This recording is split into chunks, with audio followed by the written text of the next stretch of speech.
Best moral stories. Danayya, ఇదిగో ఈ పాలను తీసుకుని వెళ్ళి ఆ ఊరి చివరనున్న కొట్లో ఇవ్వు. ఇదిగో ఈ పాల డబ్బాని మన ఊరి సెంటర్లో ఉన్న టీ కొట్లో ఇవ్వు. మిగతా పాలను ఊర్లో అమ్మేసొచ్చి పశువులని అడవికి తీసుకెళ్ళు అంటూ యజమాని వీరయ్య తన కింద పనిచేస్తూ ఉన్న దానయ్యకి చెప్తూ ఉన్నాడు. అయ్యా, ఇవన్నీ రోజూ చేసే పనులే కదండి. రోజు మీరు నాకు చెప్పాలా చెప్పండి? రే దానయ్య, నేను చెప్పింది చేయడమే నీ పని, అంతేగాని నాకు సమాధానాలు చెప్పడం కాదు. ముందు వెళ్ళి పనులు చూడు అంటూ కటువుగా చెప్పాడు వీరయ్య. దానయ్య మాత్రం ఆ మాటలేమీ పట్టించుకోకుండా ఆ పాల డబ్బాల్ని తీసుకుని వెళ్లి వీరయ్య చెప్పిన కొట్లలో ఇచ్చేసి మిగతా పాలని అమ్మేశాడు. రే దానయ్య, ఇదిగో నీకొక 10 రూపాయలు ఎక్కువ ఇస్తాను, కాని మీ యజమానికి తెలియకుండా ఎప్పుడూ పోసే పాలు కాకుండా కొద్దిగా ఎక్కువగా పోయిరా. నువ్వు ఎక్కువ పోసినంత మాత్రాన మీ యజమానికి ఏం తెలియదులే. నేనే పని చేసినా కూడా మా యజమానిని మోసం చేయనండి. ఇది ఆయన సొమ్ము. ఆయనకి తెలియకుండా నా జేబు నింపుకోవడం తప్పు. కావాలంటే రేపు మీరు మా యజమాని దగ్గరకు వచ్చి పాలకి సరైన ధర కట్టి అప్పుడు ఎక్కువ పాలు తీసుకోండి అని ఖరాఖండిగా చెప్పేసి వెళ్తున్నాడు దానయ్య. అబ్బో, నీ నిజాయితీ తగలయ్యా. అయినా నువ్వెవ్వరికీ తెలియకుండా పాలల్లో నీళ్లు కలిపి ఎంతమందికి అమ్మి సొమ్ము చేసుకుంటున్నావో ఏమో అని అంటూ ఉండగా దానయ్య మాత్రం ఆ మాటలేవీ పట్టించుకోకుండా తన పని తను చేసుకుంటూ వెళ్ళిపోయాడు. అయ్యా, ఇదిగోండి ఈ రోజు పాల డబ్బులు. ఈ రోజు ఒక 1/4 లీటర్ పాలు మిగిలిపోయాయ్యా. అవునా? అలా ఎలా మిగిలిపోయాయి దానయ్య? అసలు నీకిచ్చిన ఒక్క పని కూడా సరిగ్గా చేయవు కదా. ఈ 1/4 లీటర్ డబ్బుకి నీ జీతంలో కోస్తాను చూడు. అయ్యా, ఇందులో నా తప్పే ఉందయ్యా. నేనేం చేశాను? అయినా మిగిలిన పాలని మీ వద్దకే తెచ్చిచ్చాను కదా. ఎరా, నాకే ఎదురు చెప్తావా? నువ్వు ఆ 1/4 లీటర్ పాలు అమ్మకపోవడం వల్ల నాకు ఆ డబ్బు నష్టమే కదా.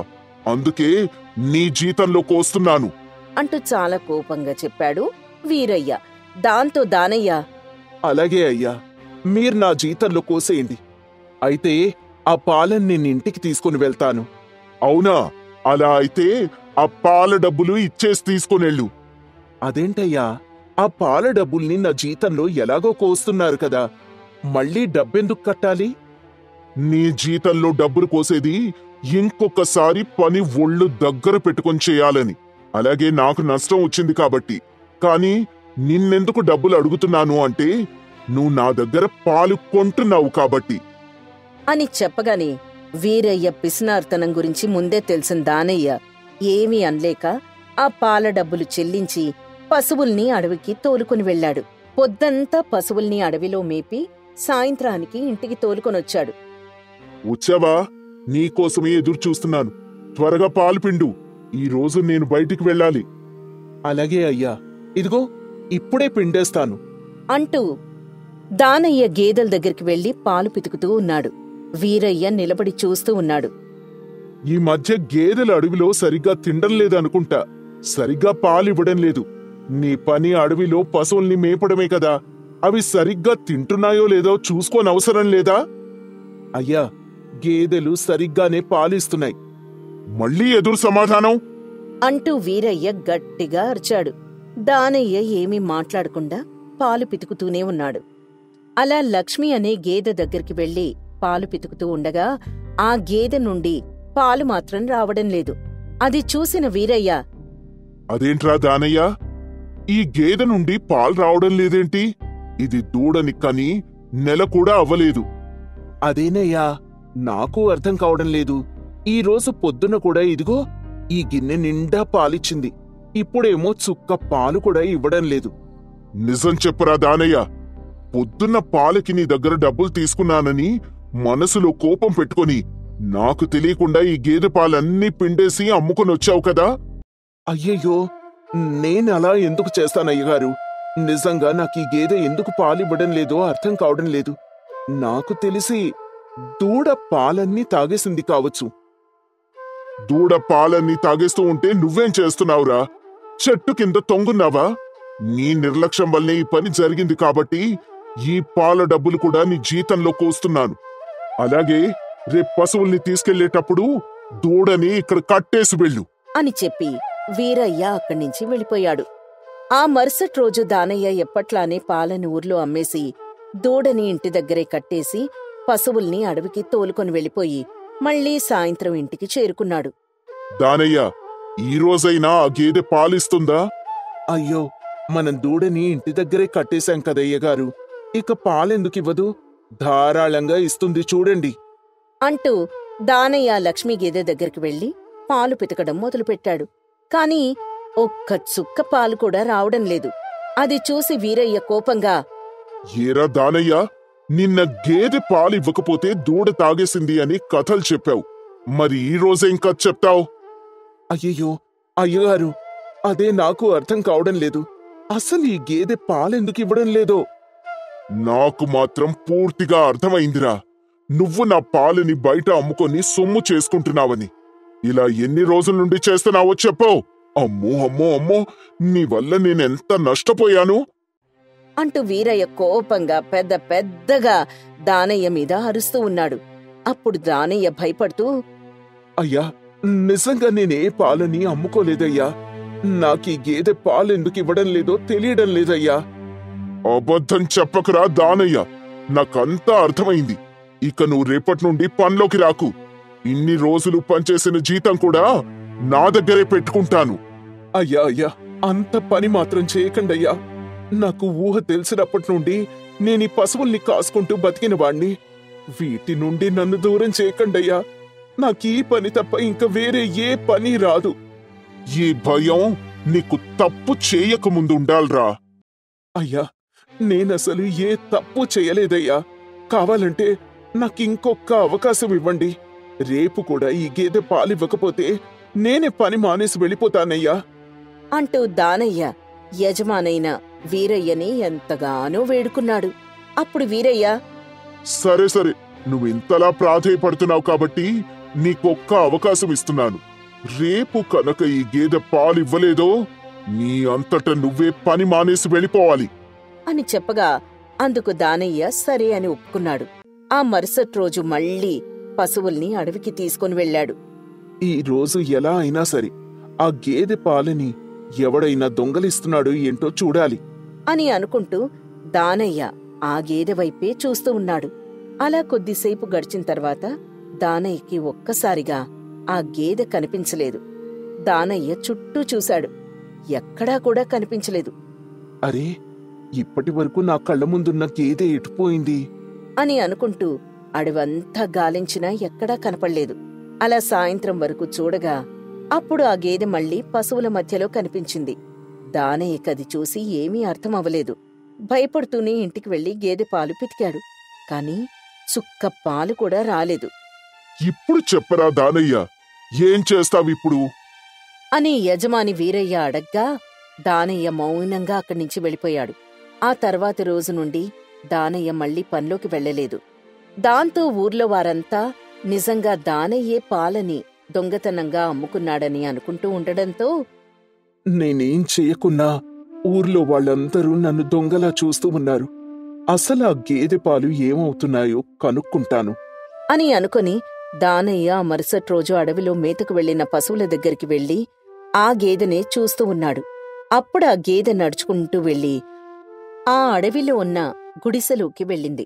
దానయ్య ఆ గుడిసెలోకి వెళ్ళగా ఆ గుడిసెలో ఉన్న ఒక ఆయన ఆ గేదె పాలని పితుకుతూ ఉన్నాడు. అయ్యా, ఇది మా యజమాని గేదె అంటూ జరిగిన విషయం అంతా చెప్పాడు. అప్పుడతను, బాబూ, ఇక్కడ గత కొంతకాలంగా నా బిడ్డకి వచ్చిన వ్యాధిని నయం చేయడం కోసం ఉంటున్నాము. ఒక స్వామీజీ వచ్చి నా బిడ్డకు వైద్యం చేస్తూ ఉంటాడు. ఆ స్వామీజీ రోజు అమ్మాయికి స్వచ్ఛమైన పాలని మాత్రమే తాగించాలి అని చెప్పాడు. అప్పుడు ఏ దేవుడు పంపించాడో కాని ఇదిగో ఈ గేదె రోజు వచ్చి ఇలా మాకు పాలిచ్చి వెళ్తోంది. నేను చాలా ధనవంతుణ్ణి కాని నా బిడ్డ కోసం అన్నీ వదులుకొనిక్కడున్నాను. ఇదిగో బాబు, నీ పాలకు డబ్బులు. అయ్యో, మీరు డబ్బులు ఎక్కువ ఇచ్చారండి. నా బిడ్డ ప్రాణాలు నిలబెట్టారు. మీకెంతిచ్చినా తక్కువే. అయ్యో, నాకు పాలకి సరిపడా డబ్బులు చాలండి. వీటితో మళ్ళీ నేను నా పని పొందగలను అని చెప్పి పాల డబ్బుల్ని తీసుకెళ్లి వీరయ్యకిచ్చి మళ్ళీ పనిలోకి చేరాడు. అరే, ఇతనికి నేను డబ్బులు ఎక్కువ ఇచ్చినా కూడా తీసుకోలేదు. ఇన్ని రోజులు డబ్బుల కోసం ఆశపడి వారిని చూశాను కానీ ఇలాంటి వ్యక్తిని చూడలేదు. ఇతను నా కల్లుడైతే నా బిడ్డని బాగా చూసుకుంటాడు అని అనుకుని వెంటనే దానయ్యకి తన కూతుర్నిచ్చి పెళ్లి చేశాడు. తన నిజాయితీ వలన దానయ్య ఒక పెద్దింటికి అల్లుడిగా వెళ్ళాడు.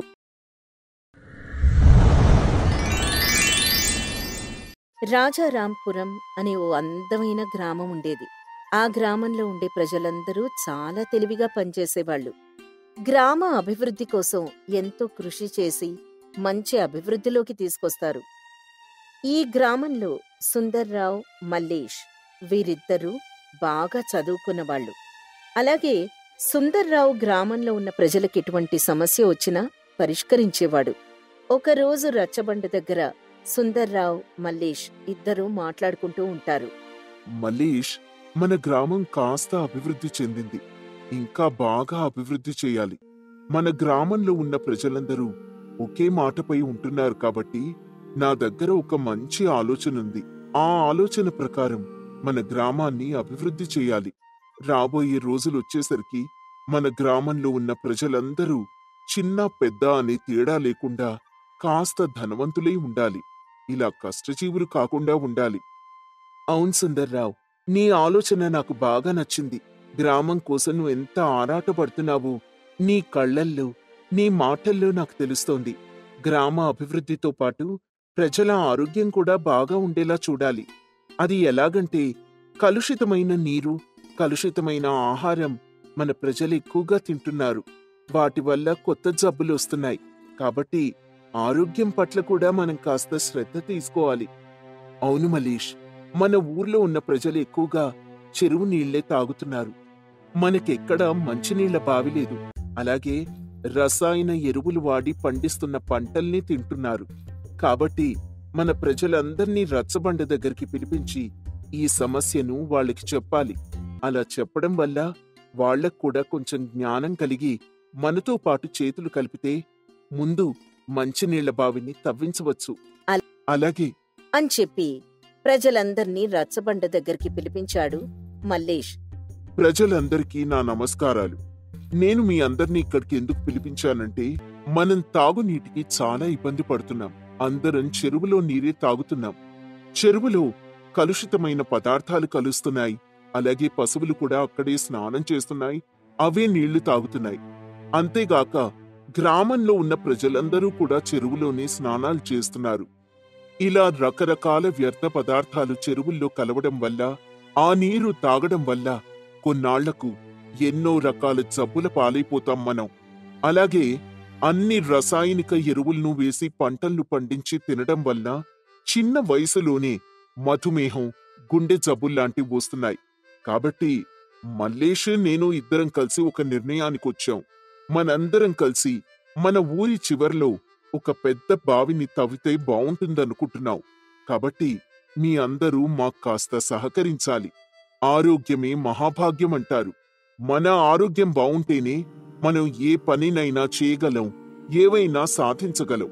కాబట్టి మన ఆరోగ్యం బావుండాలంటే మన చుట్టూ ఉన్న పరిసరాల్ని పరిశుభ్రంగా ఉంచుకోవాలి అని చెప్తాడు సుందర్రావు.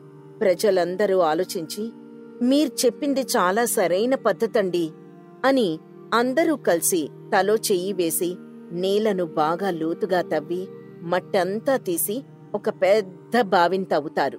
నీరు బాగా ఊరుతుంది. నీళ్లు ప్రజలందరూ తాగి చాలా బావున్నాయని చెప్తారు.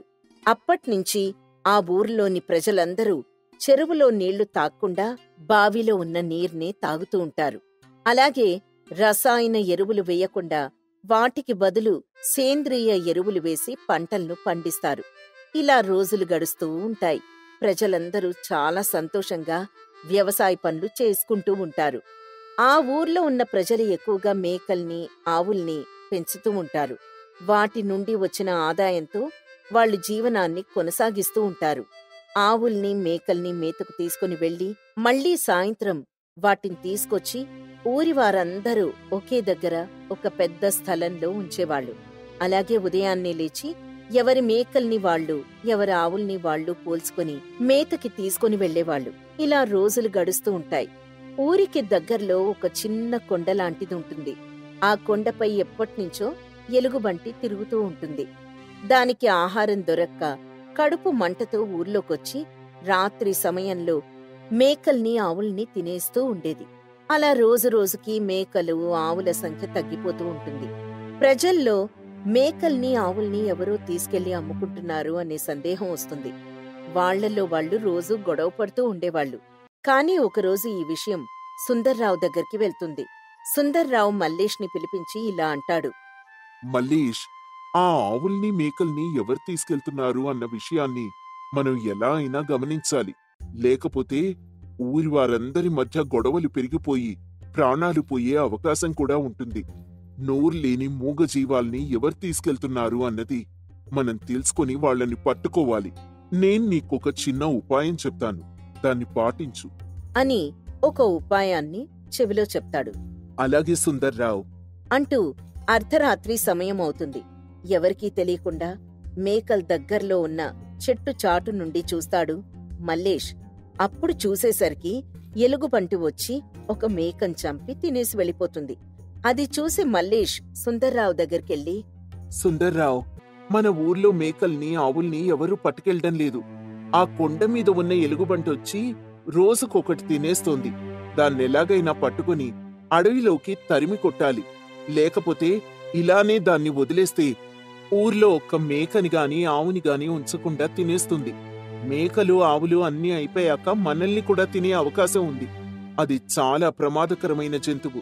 దాన్ని పట్టుకోవడం ఒకరిద్దరి వల్ల కాని పని.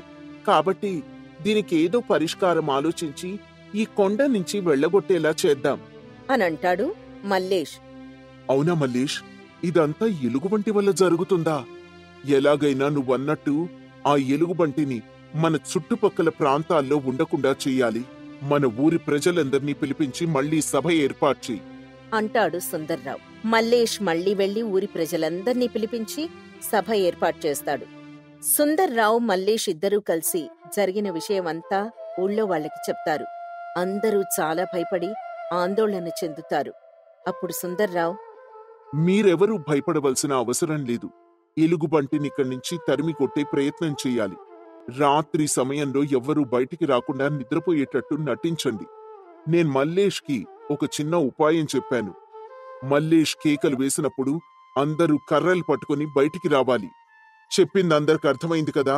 చాలా జాగ్రత్తగా ఈ పని చెయ్యాలి అని చెప్పి వెళ్ళిపోతాడు సుందర్రావు. రాత్రవుతుంది. ఎలుగుబంటి వచ్చే సమయం ఇంకా కాలేదు. మేకల శాల దగ్గర ఒక పెద్ద గొయ్యిని మల్లేష్ తవ్వుతాడు. ఆ గొయ్యి అడుగు భాగాన వల వేస్తాడు. కొంచెం వల పైకి ఉండేటట్టుంచి గొయ్యి మొత్తం గడ్డితో కప్పుంచుతాడు. అర్ధరాత్రి సమయం అవుతుంది. ఎలుగుబంటి గబగబా పరిగెత్తుకుంటూ వస్తుంది. ఆ చీకట్లో ఆ గడ్డితో కప్పి ఉన్న గొయ్యిని ఎలుగుబంటి గుర్తుపట్టలేక ఆ గొయ్యిలో అడుగువేస్తుంది. వెంటనే గొయ్యిలో పడిపోతుంది.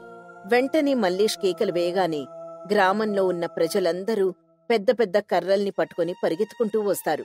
పాపం ఎలుగుబంటి గొయ్యిలో నుంచి పైకెక్కలేకపోతుంది. ఆ ఊరి కొండయ్య ఆ ఎలుగుబంటిని చూసి సుందర్రావుతో ఇలా అంటాడు. అయ్యా, ఈ ఎలుగుబంటిని ఇక్కడే చంపేసి ఈ గొయ్యిలోనే పూడ్చేద్దాం.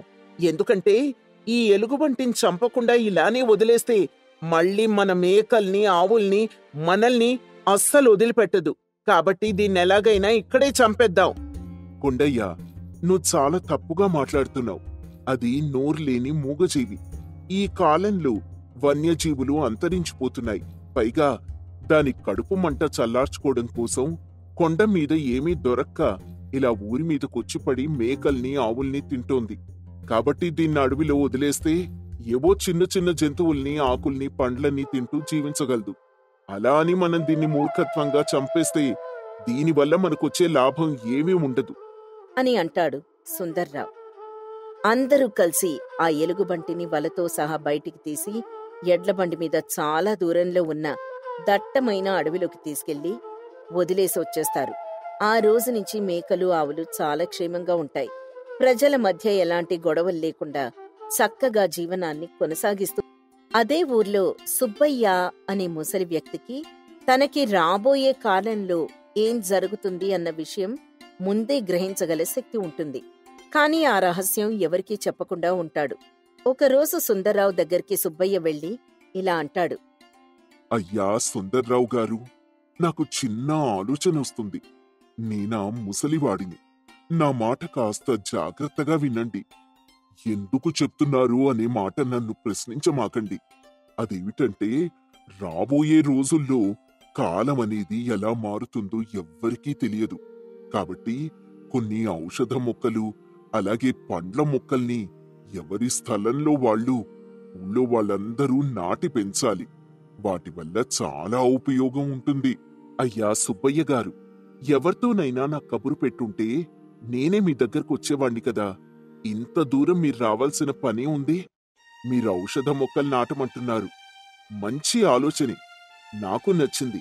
కానీ ఆ ఔషధ మొక్కలు ఎక్కడ దొరుకుతాయో, అవి ఎలా ఉంటాయో కూడా మనకి తెలియదు. బజార్లో కూడా వాటిని అమ్మడం లేదు. ఇప్పుడు ఏం చేద్దాం చెప్పండి.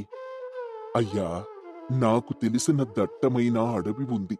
అడవి మధ్యలో కొన్ని ఔషధ మొక్కలున్నాయి. నాతో పాటు మన ఊరి ప్రజలందరూ వచ్చి ఆ మొక్కల్ని తెచ్చి ఎవరింటి ముందు వాళ్ళు నాటండి అని చెప్తాడు.